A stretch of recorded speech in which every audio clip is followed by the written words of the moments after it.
Hormuz நீரிணையை பாதுகாப்பதில் NATO நாடுகள் உதவவில்லை என்றால் அது நேட்டோவின் எதிர்காலத்தை மிக மோசமாக பாதிக்கும் என அமெரிக்க அதிபர் டிரம்ப் எச்சரிக்கை விடுத்துள்ளார்.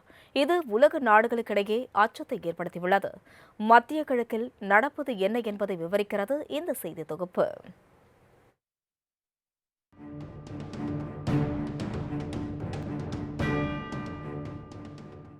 அணு ஆயுத தயாரிப்பு, ஏவுகணை உற்பத்தியை கைவிட வேண்டும் என ஈரானை அமெரிக்கா தொடர்ந்து வலியுறுத்தி வந்த நிலையில் ஈரானுக்கு நெருக்கடி அளிக்கும் வகையில் பல்வேறு பொருளாதார தடைகளை தனது நட்பு நாடுகளுடன் சேர்ந்து விதித்து வந்தது. எனினும் அமெரிக்காவின் நெருக்கடிக்கு ஈரான் பணியவில்லை. இதைத் தொடர்ந்து கடந்த பிப்ரவரி மாதம் 28ஆம் தேதி ஈரான் மீது இஸ்ரேல், அமெரிக்கா கூட்டு தாக்குதலை தொடங்கின. இதில் முதல் நாளிலேயே ஈரானின் உச்சத் தலைவர் அயதுல்லா அலி காமினி மற்றும் படை தளபதிகள், முன்னாள் அதிபர் உள்ளிட்ட பலர் உயிரிழந்தனர்.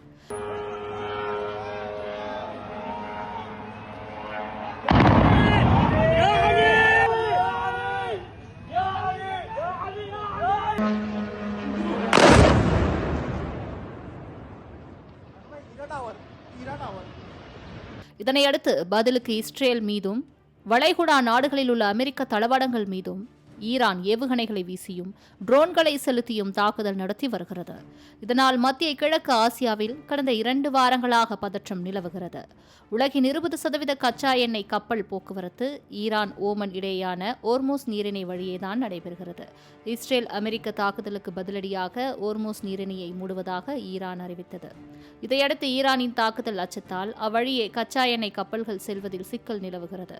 இதன் காரணமாக சர்வதேச சந்தையில் கச்சா எண்ணெயின் விலை பல மடங்கு அதிகரித்துள்ளது. இதனால் உலகின் பல நாடுகளில் பெட்ரோல், டீசலுக்கு தட்டுப்பாடு நிலவி வருகிறது. இந்நிலையில் உலகில் உள்ள பிற நாடுகளும் ஓர்மோஸ் நீரிணை பகுதி பாதுகாப்புக்கு போர் கப்பல்களை அனுப்ப வேண்டும் என ட்ரம்ப் கோரிக்கை விடுத்துள்ளார். மேலும் சீனா, பிரான்ஸ், ஜப்பான், தென்கொரியா, பிரிட்டன் மற்றும் பிற நாடுகள் ஓர்மோஸ் நீரிணை பகுதிக்கு போர் கப்பல்களை அனுப்பும் எனவும் ட்ரம்ப் நம்பிக்கை தெரிவித்தார்.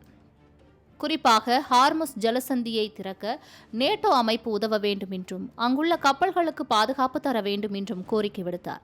இருப்பினும் நேட்டோ நாடுகள் இந்த விவகாரத்தில் தலையிட தயாராக இல்லை. இதனால் கோபமடைந்த ட்ரம்ப் ஹார்முஸ் ஜலசந்தியை மீண்டும் திறக்கும் அமெரிக்காவின் முயற்சிகளுக்கு நேட்டோ உறுப்பு நாடுகள் ஆதரவு அளிக்க தவறினால் நேட்டோ அமைப்புக்கு மிகவும் மோசமான எதிர்காலம்தான் இருக்கும் என ட்ரம்ப் எச்சரிக்கை விடுத்துள்ளார்.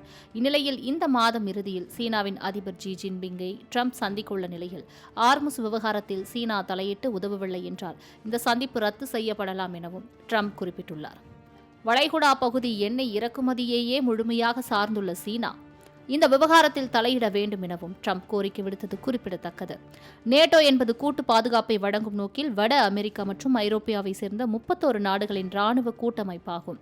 இதன் விதிகளின் கீழ் ஒரு உறுப்பினர் மீதான தாக்குதல் அனைத்து உறுப்பினர்கள் மீதான தாக்குதலாக கருதப்படும். இது நேட்டோவின் மிக முக்கியமான விதியாகும். இந்நிலையில் நேட்டோவின் மிக சக்தி வாய்ந்த உறுப்பினராக அமெரிக்கா உள்ள நிலையில் அதிபர் ட்ரம்ப் இதுபோல் பேசியிருப்பது சர்ச்சையை கிளப்பியுள்ளது. மாலை முரசு செய்திகளுக்காக பொன்ராஜ் கண்ணன்.